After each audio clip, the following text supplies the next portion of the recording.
y para la escuela para estudiantes extranjeros en particular, el contar con la distinguida presencia del doctor Jean Bourlier de la Universidad Estatal Lingüística de Moscú, director del Centro de Programas Iberoamericanos, que hoy nos distingue con su presencia y que además nos permite inaugurar de la mejor manera nuestro ciclo internacional de conferencias.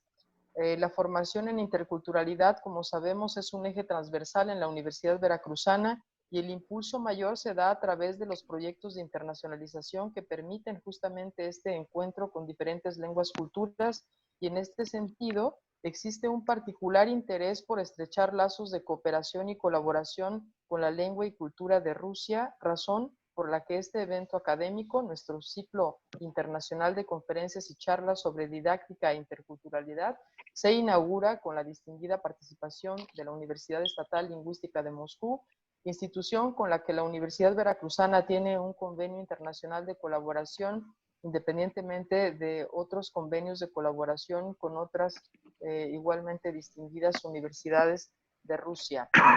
Me permito presentar el currículum muy sintetizado del doctor Jean Bourlier. Él es profesor emérito de la Universidad Lingüística Estatal de Moscú, embajador extraordinario y plenipotenciario. Nació el 1 de enero de 1947 en Moscú.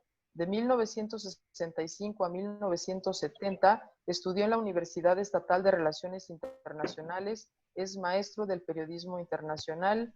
De 1970 a 2015 sirvió en el sistema del Ministerio de Relaciones Exteriores. Cumplió misiones de agregado de la Embajada de la Unión Soviética en Uruguay y de primer secretario de la Embajada Soviética en Venezuela. De 1991 a 1993 fue director del Departamento Latinoamericano de la Cancillería rusa. Sirvió de embajador de Rusia en Argentina, concurrente en Paraguay de 1993 a 1996, en Uruguay del 2000 a 2005 y en el Ecuador de 2008 al año 2015. Desde 2015 es profesor de la Cátedra de Relaciones Internacionales y director del Centro de Programas Iberoamericanos de la Universidad Estatal Lingüística de Moscú. Participó como miembro de la delegación rusa soviética en varias sesiones de la Asamblea General de la Organización de las Naciones Unidas, de la Asamblea de la Unión Internacional Parlamentaria, de la Asamblea General de la Organización de Estados Americanos. Encabezó delegaciones de Rusia en 2 sesiones de la Comisión Interamericana contra el Abuso de Drogas.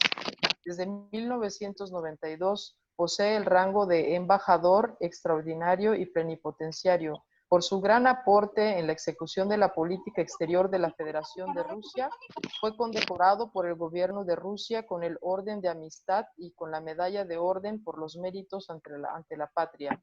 Es autor del libro 35 años del servicio diplomático, así como de muchas publicaciones en la prensa rusa y también en la prensa extranjera.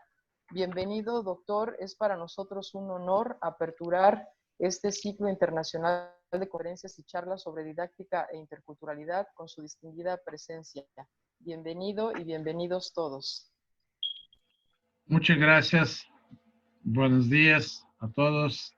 Y en primer lugar quiero agradecer la invitación de la Escuela de Estudiantes Extranjeros para hablar sobre este tema tan importante que es la interculturalidad y didácticos.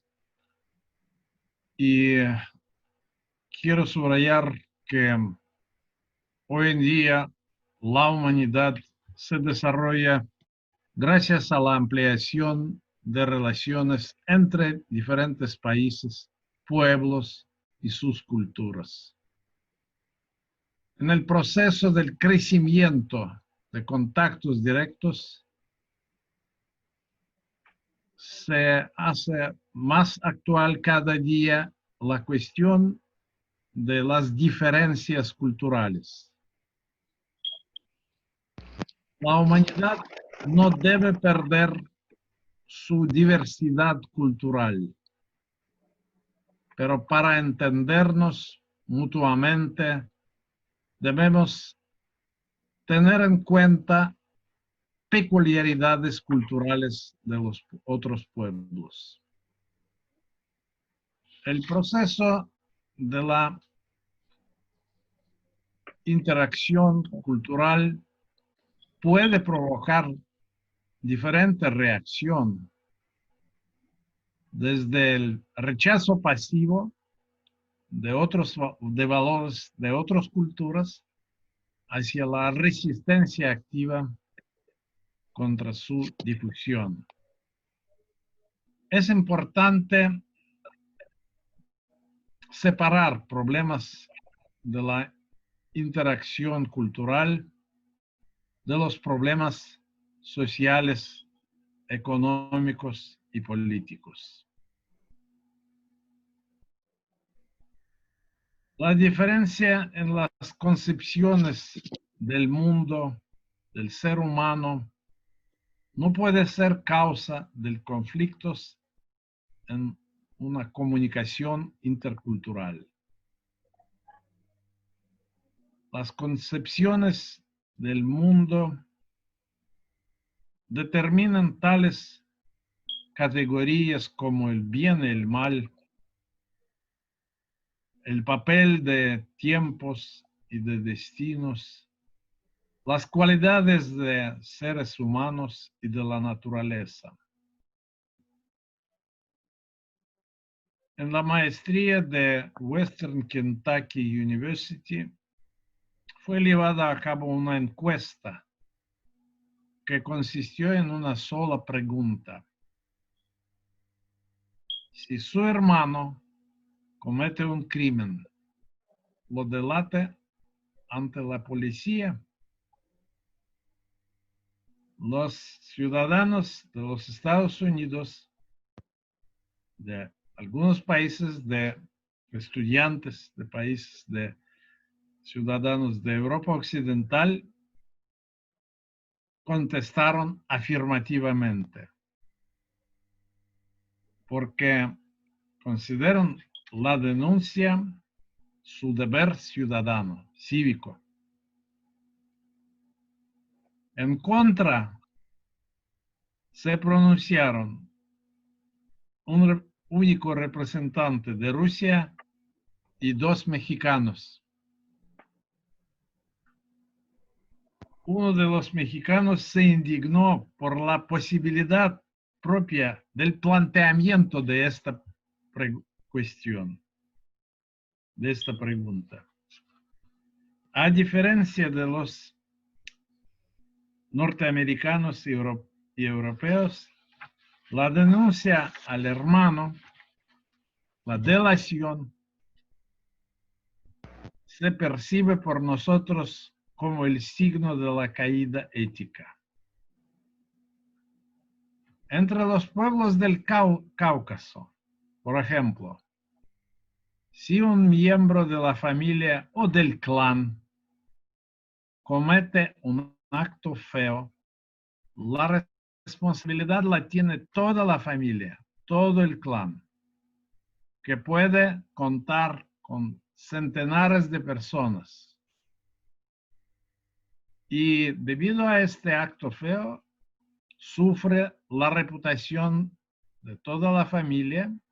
Por eso, sus representantes hacen todo lo posible para devolver buena fama. La cosa es que en algunas culturas el ser humano que llega a un objetivo determinado gracias al trabajo abnegado se eleva en la opinión pública, en los ojos de la sociedad. En otras, más importante es la personalidad, las cualidades humanas. Ningún objetivo, ningún fin puede ser más importante que un ser humano. Es por eso que los representantes de distintas culturas que se encuentran en el proceso de la interacción recíproca pueden sufrir ciertas incomodidades psicológicas, situaciones embarazosas. Los habitantes de muchos países no están preparados a la invasión cultural extranjera y conflictos como resultado de esto son inevitables. Nuestro etnocentrismo impide a la comunicación intercultural. De aquí la siguiente conclusión. Hay que tratar de aprender la comunicación cultural, intercultural efectiva. No puede surgir por sí misma. Dos palabras sobre la comunicación intercultural en Rusia. Pueblos de Rusia hablan más de 100 idiomas y dialectos. Confiesan diferentes religiones. Mantienen distintos puntos de vista políticos.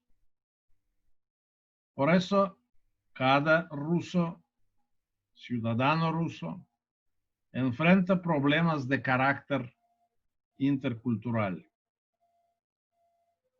Diferencias culturales y religiosas, estereotipos étnicos, prejuicios, etc. Es importante saber superar la comunicación y encontrar puntos de vista comunes para el entendimiento mutuo.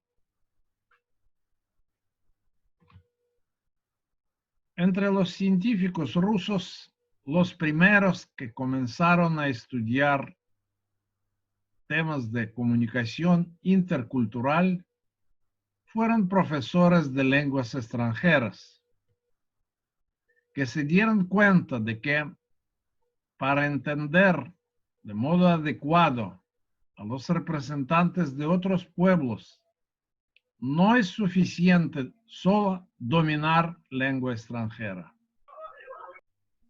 La comunicación entre las naciones eficaz es imposible sin conocimientos polifacéticos de la cultura de otros pueblos. Es por eso que en muchas universidades de Rusia apareció nueva asignatura, comunicación intercultural.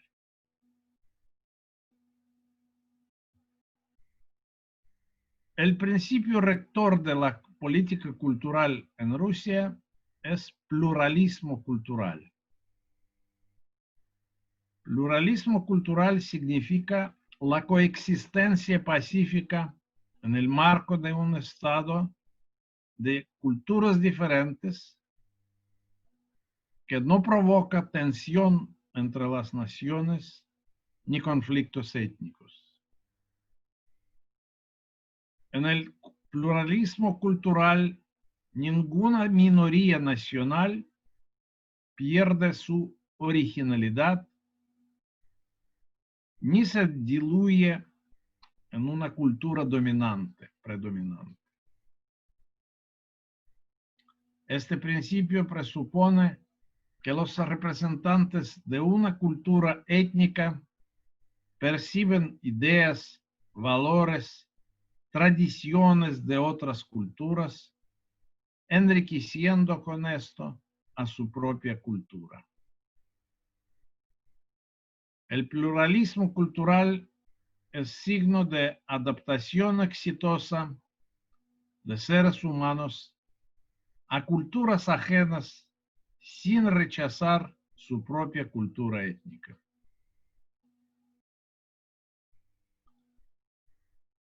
Dos palabras sobre procesos de internacionalización y problemas didácticos. La creciente internacionalización exige que educación universitaria sea modernizada de modo más urgente. Gracias al desarrollo de las tecnologías de información y de comunicación, se forma un sistema global de conocimientos que une a culturas de diferentes pueblos. Debido a eso, el sistema didáctico debe formar en los estudiantes la apertura hacia el diálogo con otros representantes de otras culturas. El sistema didáctico debe contribuir a formar la capacidad hacia el entendimiento internacional, la elaboración del enfoque respetuoso hacia otros pueblos y culturas. La modernización del proceso didáctico debe ser orientada a la realización del enfoque humanista. Esto presupone la creación de las condiciones para el desarrollo de personalidades, en primer lugar, en los estudiantes y su realización en la vida. También presupone la toma en consideración de peculiaridades individuales de los estudiantes e incluso la asistencia psicólogo-pedagógica, didáctica, el apoyo en el proceso de la aprensión, del aprendizaje de los programas de educación.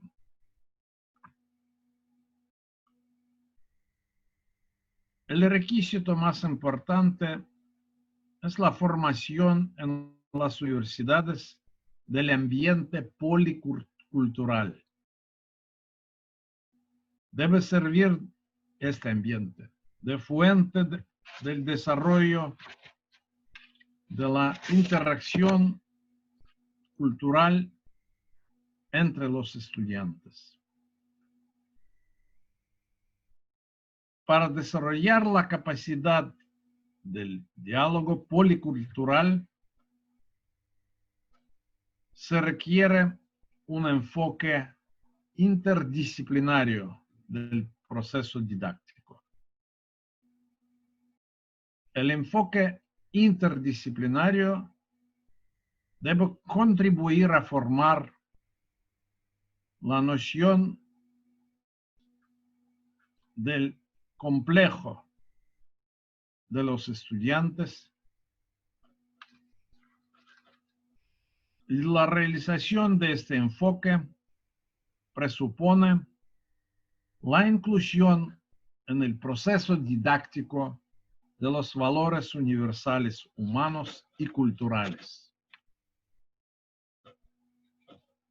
En las condiciones de la formación del sistema didáctico global, del desarrollo de la enseñanza a distancia vía Internet, surgen nuevos desafíos para las universidades de todo el mundo, de todos los países del mundo. El problema más importante es la calidad de la educación superior. Es necesario asegurar la unificación del proceso didáctico y educativo. Valores humanísticos, socioculturales y tradiciones, los métodos del mantenimiento del diálogo intercultural, de la solución de problemas socioprofesionales complicados, deben ser consolidados gracias a la práctica, a la experiencia educativa.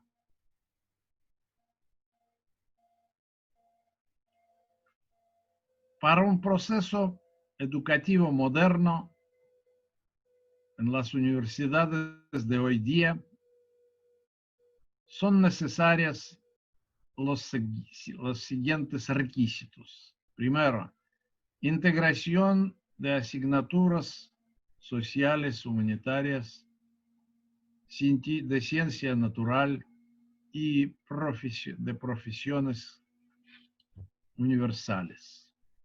Segundo, la utilización, el uso de tales formas que presuponen la formación, la creación de las situaciones donde se solucionen problemas de la sociedad futura y de la profesión, del oficio que va a tener el estudiante en el futuro. Tales formas como debates, discusiones, brainstorm, case technologies, juegos de roles y otros. Y por fin, la estrategia colectiva de la educación, la enseñanza a los métodos de trabajo en equipo, métodos colectivos. A nuestro parecer, el cumplimiento con los requisitos arriba mencionados ampliará las posibilidades para el diálogo policultural, para la interculturalidad en la sociedad del futuro. Muchas gracias. Estoy listo para responder sus preguntas.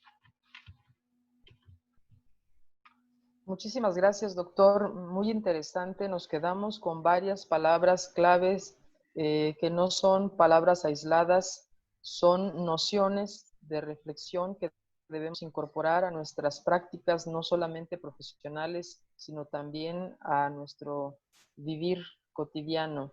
La interculturalidad, la comunicación interculturalidad, la práctica, la experiencia educativa, la inclusión de valores en los procesos de desarrollo humano y cultural, la calidad en la educación superior, como usted bien lo señala, la unificación de procesos didácticos, mantener un diálogo intercultural a través de estrategias particulares que en la didáctica pues se puede manifestar de diferentes formas, siempre con el trabajo en equipo, como usted lo señala, la importancia de la integración en la interacción social, juego de roles, debates, discusiones, brainstorm, entre otras pistas que usted nos acaba de dar. Le agradezco muchísimo esta oportunidad de reflexión. Nosotros en el diplomado impartimos un módulo que se llama Lengua y Cultura y justamente nos permite también reflexionar sobre nuestro deber ser, no nada más en el ejercicio profesional, sino también ese deber ser como seres humanos globales, como ciudadanos del mundo, como lo plantea la UNESCO. Cedo la palabra a los asistentes para hacer posibles preguntas o comentarios. Adelante.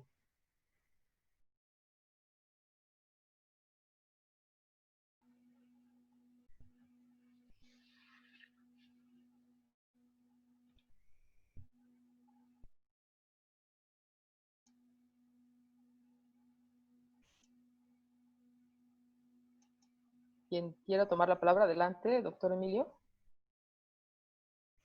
Si activas tu micrófono, está desactivado. Gracias. Muchas gracias, doctor, por su interesantísima conferencia.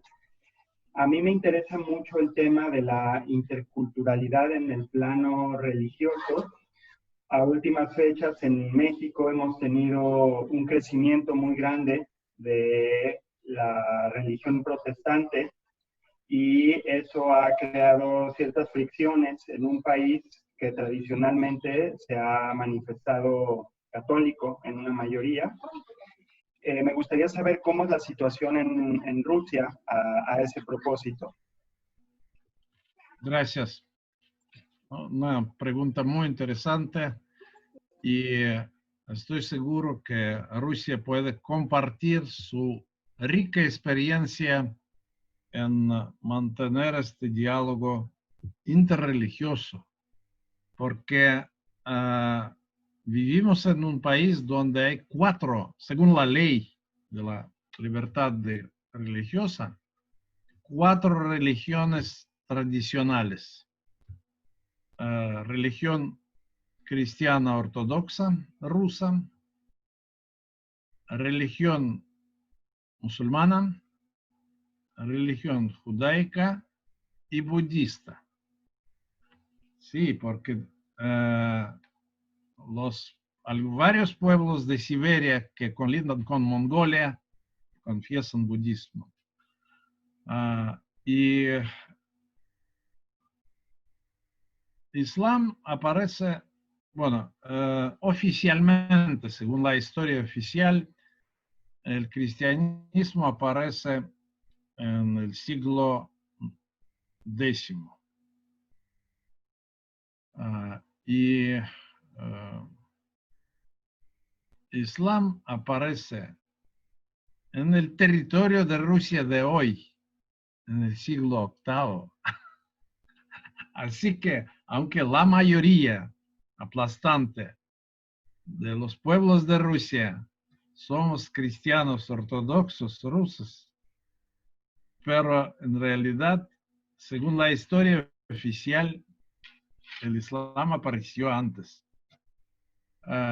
Primero. Segundo, por eso, ¿cuál es la conclusión? Vivimos en paz con Islam desde hace 1000 años, más de 1000 años.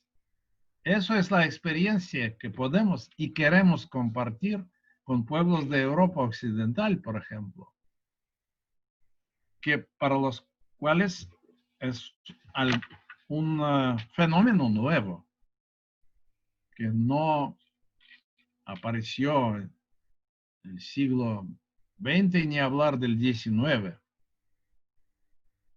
Y en Rusia,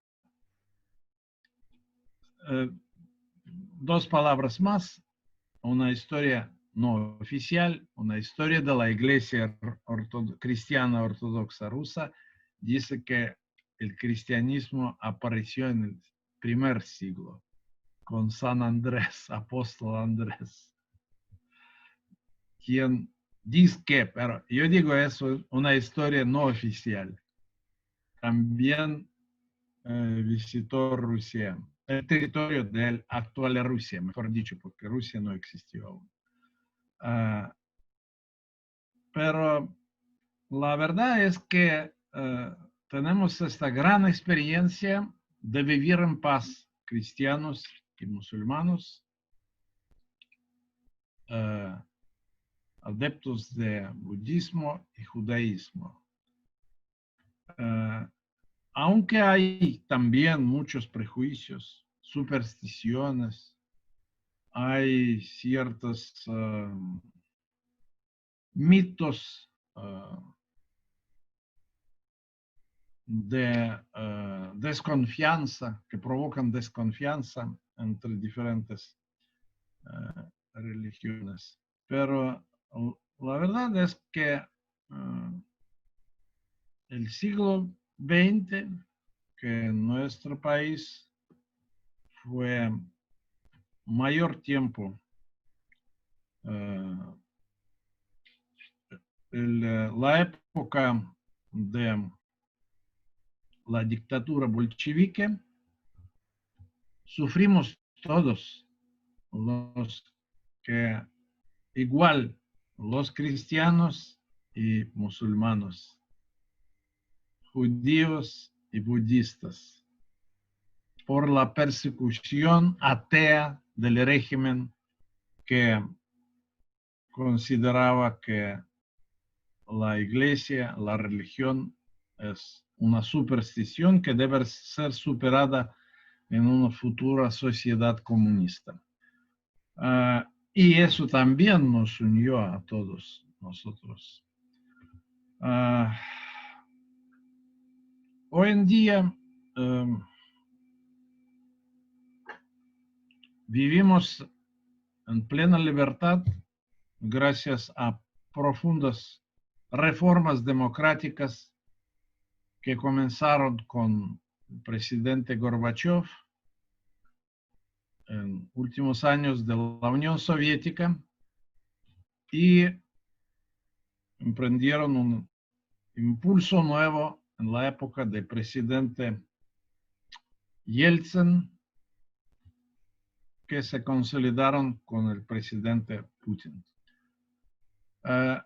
Este régimen democrático fue conquistado por los pueblos de Rusia, que hoy en día consolidan su posición gracias a la adopción de nuevas enmiendas en la Constitución de 1993, que vamos a votar mañana precisamente. Tenemos mañana el día de la votación de enmiendas que consolidan, en primer lugar, las conquistas en materia económica y social. Por ejemplo, se introducen enmiendas que garantizan en el texto de la Constitución la elevación del sueldo mínimo y pensiones y jubilaciones según la inflación oficial, una vez al año. El apoyo a las familias menos adinerados y a los niños de las familias que tienen las necesidades de apoyo del presupuesto estatal, etcétera, etcétera. Y los representantes de diferentes confesiones, religiones, entre ellos de 4 religiones tradicionales, como se llaman según la ley de la libertad de confesiones en Rusia, apoyan estos impulsos hacia la elevación del nivel de vida económica y material de todo el pueblo. Gracias. ¿Otra pregunta? Adelante, Mariela. Hola, buenos días. Bueno, antes que nada, pues agradecerle por esta pequeña conferencia que me pareció muy interesante. Y solamente más bien un comentario, me llamó mucho la atención la parte cuando menciona estas materias, ¿no? Que ya las universidades deberían de tomar en cuenta, y me vino a la mente de cuando yo empecé la universidad, sí teníamos una materia de ética, humanística y valores, ¿no? Que en la actualidad creo, al menos en las escuelas aquí en México, son materias que ya han ido quitando y que en lo personal considero que también creo que son importantes, principalmente por su relevancia, que tienen, ¿no? En lo que usted comentaba, en el pensamiento crítico necesario para pues la vida real de no solamente de los estudiantes, yo creo que de todos en general. Y no sé, esta fue una parte que se me hizo muy interesante, de que realmente creo que las universidades deberían de nuevo tomar en cuenta estas materias, ¿no? Y la otra, cuando comentaba de que en Rusia pues hay diferentes lenguas, dialectos, religiones, y en cierta manera debido a eso es que hay como conflictos, ¿no? Y creo que también en México existe, y yo creo que la importancia en lo que comentaba de pues encontrar algo en común para evitar, pues para poder coexistir al final, ¿no? Muchas gracias por su pregunta y sus comentarios tan elogiosos y estoy seguro de que en principio la importancia de valores humanos, humanísticos, universales,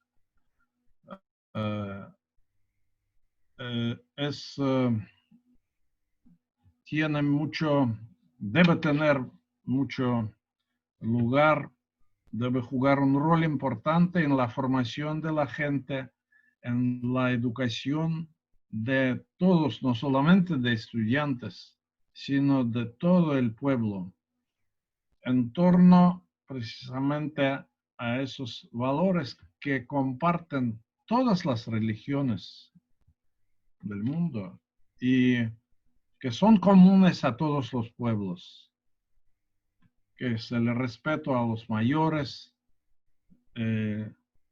y que uno de los valores que tan brevemente, en forma breve, pero tan sustancial, expresó un gran mexicano. Mi derecho termina donde comienza el derecho de otro, ¿no? Y en cuanto a diferencias entre lenguas,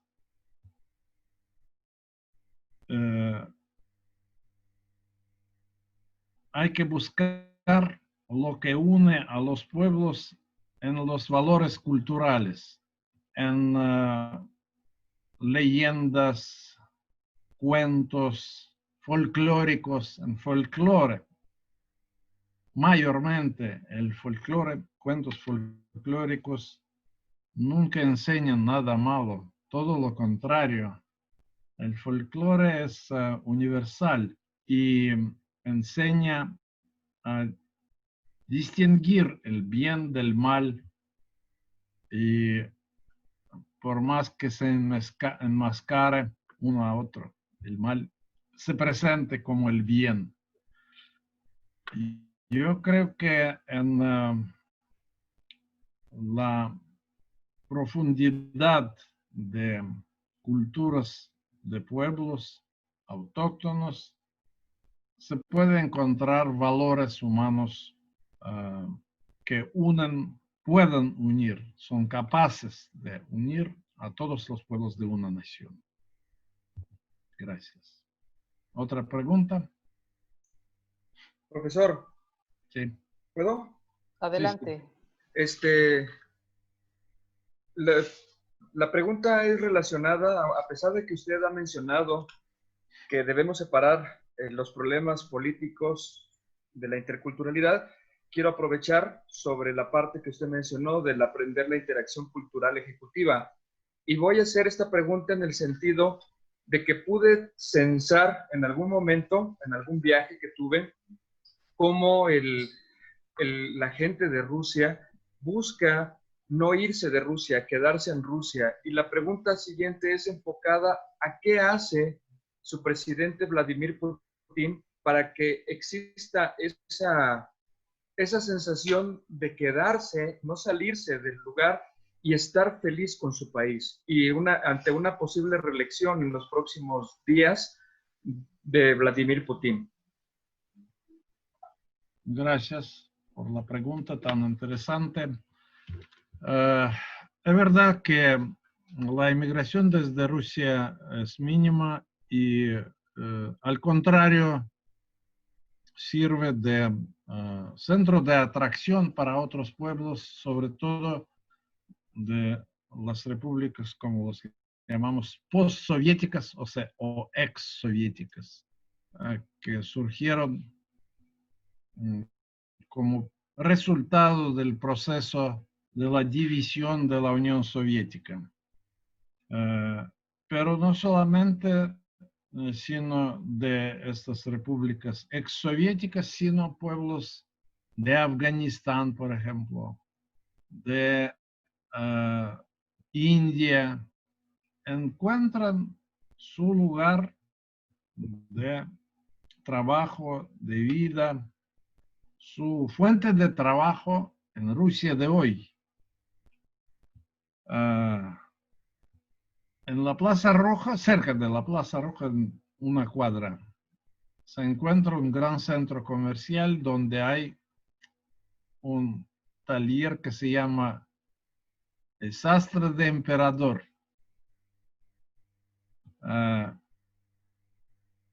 Yo entré allá algún día y resultó que pertenece a dos hermanos de India. Me pareció tan interesante y yo hablé con ellos y le pregunté cuál es la comunidad de indios en Moscú. Y me dijo, somos muy pocos, 17,000. Digo, no, pero a mí me pareció que no son pocos.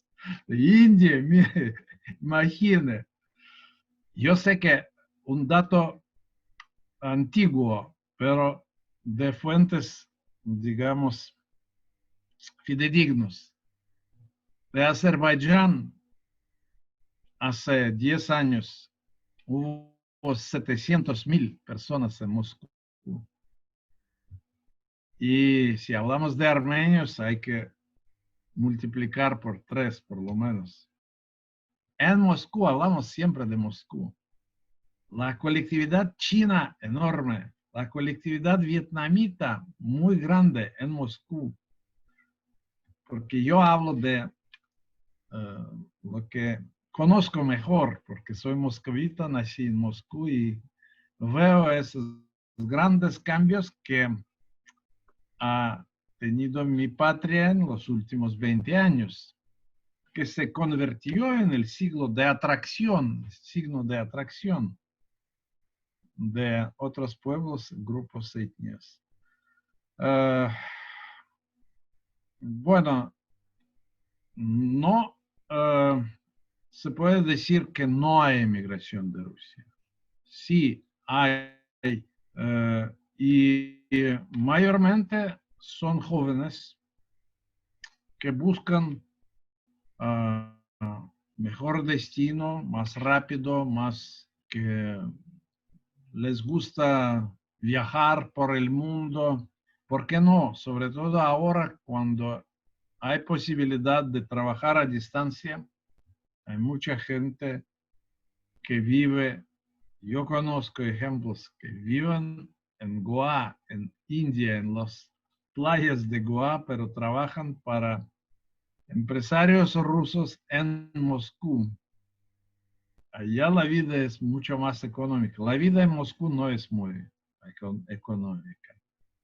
Yo diría que es bastante cara, pero costosa. Pero los jóvenes, y yo creo que en principio, no veo nada malo en que un joven vaya a trabajar a donde le guste más, pero que vuelve después a su patria. Yo creo que eso es más importante que cualquier otra cosa, porque salir para emprender más, para conocer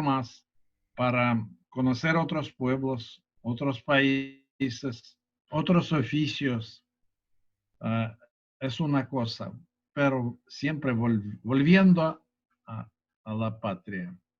El presidente de Rusia, Vladimir Putin, subraya la importancia del patriotismo, que es uno de los valores de la cultura tradicional rusa.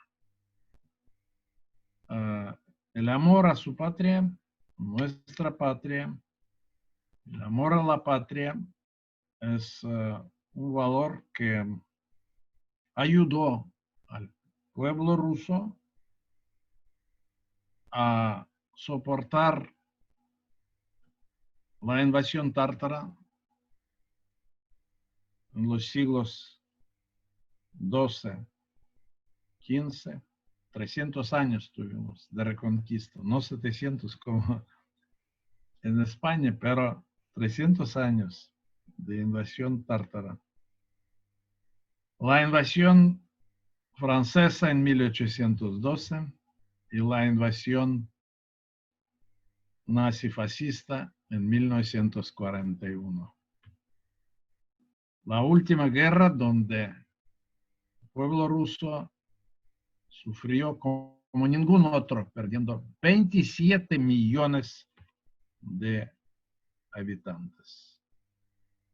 Solo el amor a la patria ayudó a soportar y vencer y superar todas estas grandes tragedias que fueron destino de mi pueblo. Gracias. ¿Otra pregunta? Gracias, doctor. ¿Alguien tiene otra pregunta o comentario? Adelante, Aida. Sí, bueno, buenos días. Antes que nada, agradecerle los conocimientos que nos está compartiendo. Es una ventana para nosotros para mirar la situación que está pasando en otro país. Y mi pregunta va relacionada en cuanto al enfoque que estamos viviendo en la educación.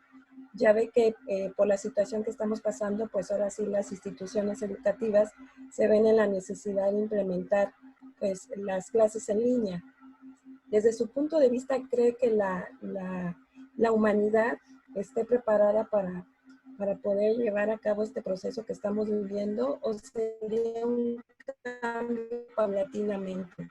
Porque las instituciones ya sería un modelo de aprendizaje mixto que va apoyándose a través de la educación virtual, pero también en la educación presencial. No sé qué opina usted. Sí, es una gracias por la pregunta. Es una gran pregunta que hacen, creo que los profesores de todo el mundo.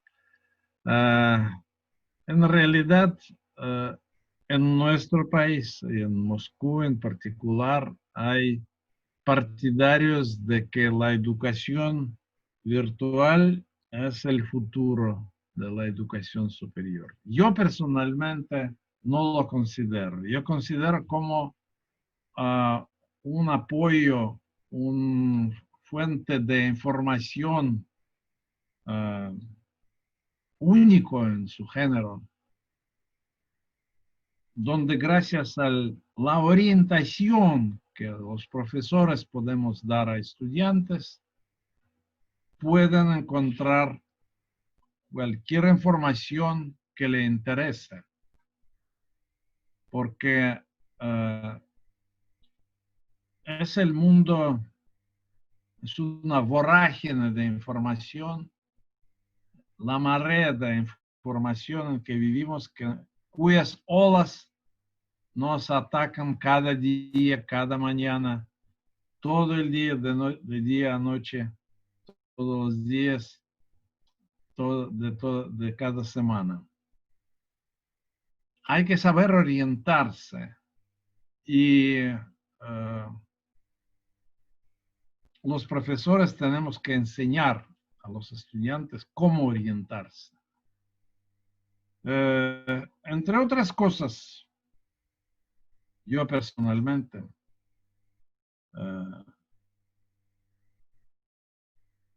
sigo el principio de un sabio que ahora no es tan popular en mi patria, que se llamó Carlos Marx. Marx decía, pon bajo la tela de duda todo.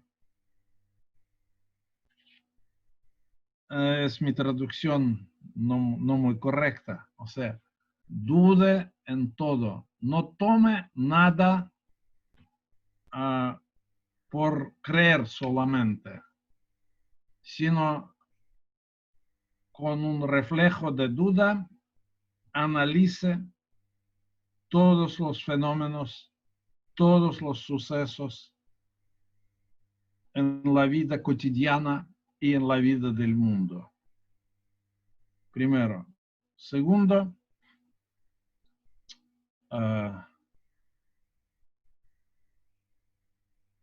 quiero citar a otro gran sabio alemán que se llamó Hegel, el gran filósofo y el maestro de dialéctica, quien elaboró leyes de dialéctica, según las cuales, primera ley, todos los fenómenos tienen o representan la unidad y la lucha de las contradicciones. Los asiáticos lo mostraron de modo más evidente, yin y yang. Todos los fenómenos tienen blanco y negro. No se puede decir de ningún fenómeno, ni de ninguna personalidad que es mal, está mal, o eso está bueno. Todos tenemos rasgos característicos buenos y malos. Eso es la verdad. Y solo gracias a la lucha de estos rasgos característicos de contradicción aparece el desarrollo. La lucha de contradicciones es la causa del desarrollo. Es la segunda ley de dialéctica. Me enseñaron los profesores soviéticos, ¿no? Claro que decían que hay que introducir elementos de lucha de clases en todo esto. Pero yo me aparto de esta tesis comunista, pero los principios de dialéctica me parecen muy importantes. Y eso es lo que podemos y debemos enseñar a los jóvenes. Es muy difícil hacerlo de modo virtual. Quizá aparezcan algunos grandes maestros de la educación virtual y vamos a reconocer de que no somos justos. Pero hasta ahora creo que la educación persona a persona, la enseñanza didáctica es mucho más eficaz y de calidad mucho mejor que la educación virtual. Gracias. ¿Más preguntas?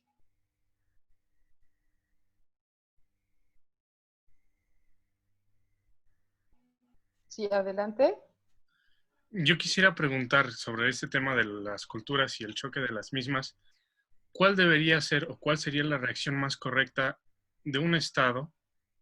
Voy a poner un ejemplo que es Crimea, que cierta población se identifica como parte de otro.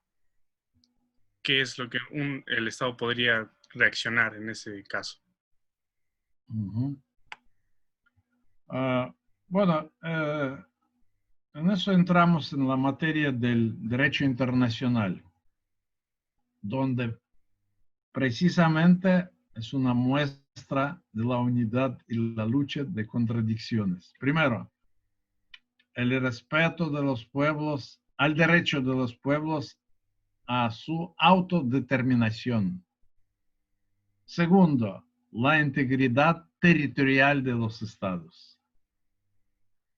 ¿Qué hacer cuando en un territorio la población se pronuncia por la separación y por la unificación con otro estado?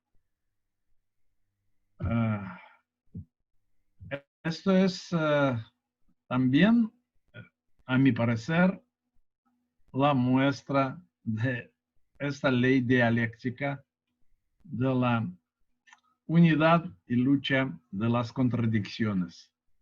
El derecho internacional no lo determina en realidad.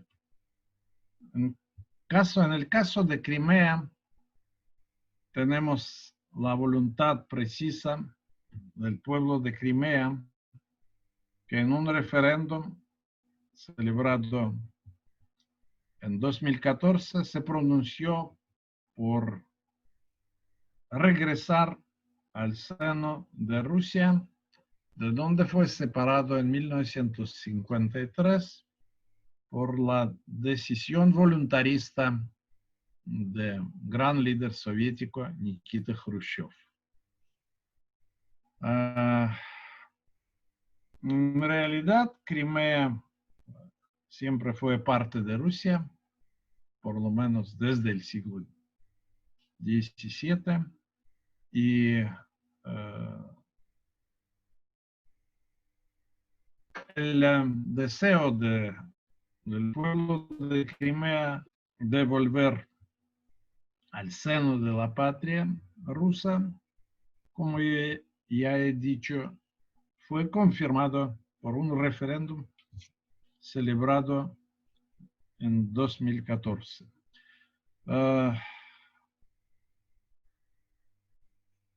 Claro que vivimos en un mundo donde hay muestras de utilización de principios del derecho internacional con los fines egoístas, imperialistas, con los fines ajenos a la voluntad de los pueblos de todo el mundo. El ejemplo más evidente de esto fue la autoproclamación de la independencia de Kosovo. Kosovo, que era una parte de Serbia desde el siglo XIV. Kosovo es un territorio sagrado para todos los serbios. Kosovo es como lugar donde se celebró la mayor batalla contra los invasores turcos del pueblo y vencieron los serbios. Por eso es el símbolo no solamente de la independencia de Serbia, sino también de su gran fe cristiana, porque es lugar donde se concentran decenas de monasterios, iglesias de la Iglesia Ortodoxa Cristiana. Pero independientemente de esto,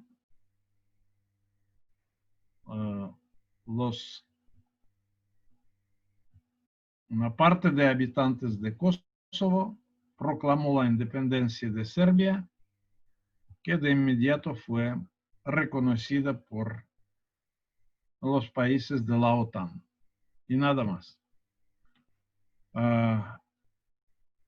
Tenemos también otro ejemplo que es casi olvidado, que se llama el Chipre turco.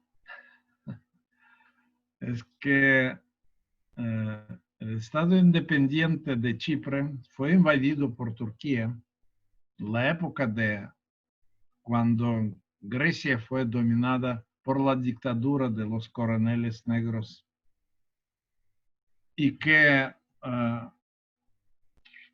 tuvieron planes de adherirse a Chipre. Entonces los turcos invadieron una parte de este Estado independiente donde se proclamó la República de Chipre turca, que no es reconocida por ningún Estado del mundo. Así que somos testigos en el mundo de hoy de algunos de los casos extraordinarios donde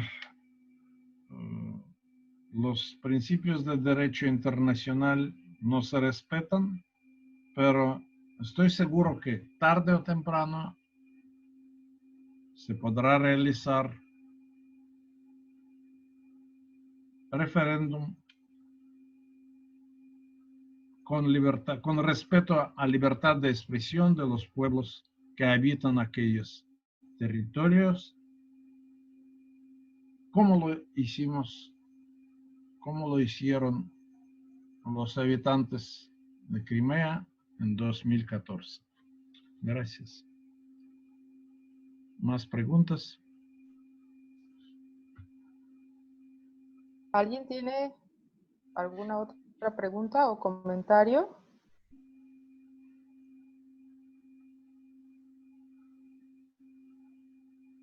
Me parece, doctor, que ha sido una conferencia muy interesante. Nos queda mucha tarea de reflexión y bueno, con el maestro Marcos, que es el titular justamente del módulo Lengua y Cultura en el diplomado, pues trabajaremos también para incorporar algunos aspectos, ¿no? que nos puedan ayudar para formar mejor a nuestros estudiantes en el campo de la didáctica del español como lengua extranjera. Doctor, una pregunta. ¿Sus publicaciones están también en español? Hay algo en español, sí, en la prensa uruguaya, ecuatoriana y quizá argentina también, donde serví de embajador. Entonces puedo compartirlo, puedo buscarlos. Mayormente son mis entrevistas, eso sí, porque siempre me gustó hacer entrevistas espaciosas y la prensa latinoamericana gustosamente me cedió las páginas de sus diarios y revistas. Eso mis entrevistas le puedo mandar en cantidades. Y algunas son interesantes. Y ahora estoy releyendo, preparando el libro 45 años en el servicio diplomático, que en realidad cumplí en 2015, pero nunca tengo tiempo para finalizar este libro. Y solo 35 lo tengo. Esas entrevistas con mucho gusto le puedo mandar. ¿Sí? Ahora sí, también estoy trabajando en un tema, aunque sí, para México, no es para Veracruz, pero para México, interesante. La comunicación ruso-latinoamericana transpacífica. Es que todo el comercio que tenemos con los países latinoamericanos que tienen salida al Pacífico va a través del Canal de Panamá, el Atlántico y o Mar Negro o Mar Báltico a los puertos de Rusia. Yo digo, es injusto y yo diría incluso, no falta la lógica. No tenemos aunque tenemos un gran litoral del Pacífico frente a las costas de Japón, Corea, tenemos gran frontera con China y grandes puertos, pero ningún barco atraviesa el Pacífico para vincular los puertos de América Latina y de Rusia. Es mi tema predilecto y trato de promoverlo, hacer propaganda de ello para interesar a ambas partes de